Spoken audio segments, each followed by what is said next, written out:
Assalamualaikum warahmatullahi wabarakatuh. Kali ini saya akan mereview buku tentang Indigo Stories yang ditulis oleh Hanamizuki Mega yang terbit pada tahun 2018.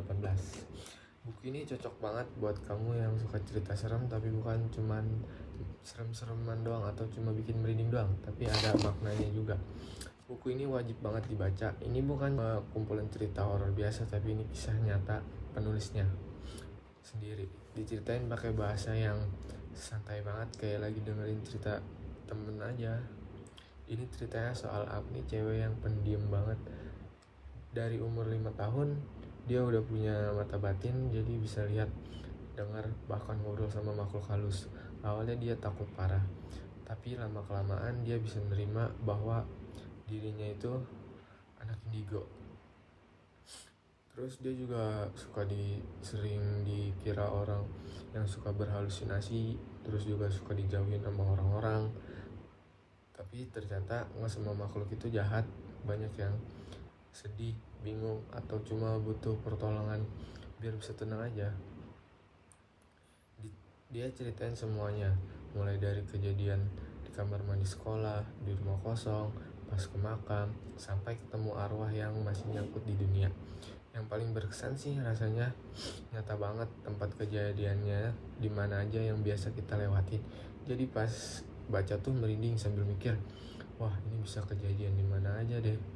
Bahasanya juga gampang banget dimengerti, ceritanya detail tapi nggak berbelit-belit.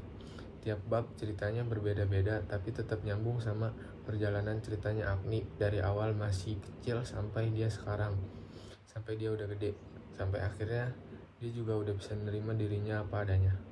Dari buku ini kita jadi dapat pelajaran penting. Punya perbedaan itu bukan berarti aneh atau buruk. Kita nggak boleh asal nilai atau remehin hal yang belum kita mengerti sepenuhnya. Dunia itu luas banget, banyak hal di luar sana yang kita tetap harus hargai. Takut itu wajar, tapi pas kita udah mulai mengerti, rasa takut itu bakal berubah jadi rasa hormat dan peduli. Ini ada kelebihan dari buku tersebut. Yang pertama itu ceritanya nyata, jadi rasanya lebih masuk akal, terus bikin merinding juga. Yang kedua, bahasanya santai, enak banget dibaca, nggak bikin pusing. Yang ketiga, buka pikiran kita soal apa itu anak indigo dan dunia gaib. Yang keempat, ada pesan hidup yang dalam, bukan cuma serem-sereman doang. Nah, pasti kalau ada kelebihan juga ada kekurangannya dong. Di sini juga ada kurangnya dari buku Indigo Stories. Yang pertama itu alurnya kadang maju mundur, jadi agak bingung urutan waktunya. Terus yang kedua, ada beberapa cerita yang rasanya mirip-mirip gitu. Yang ketiga, bukunya lumayan tebal, jadi kalau dibaca terus-terusan bikin kita bosen.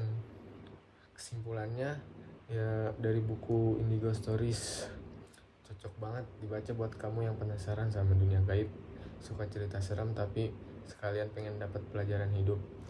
Bikin kita sadar kalau ternyata kita hidup gak sendirian di dunia ini, dan beda itu bisa jadi kekuatan kalau kita terima diri sendiri dengan ikhlas. Terima kasih.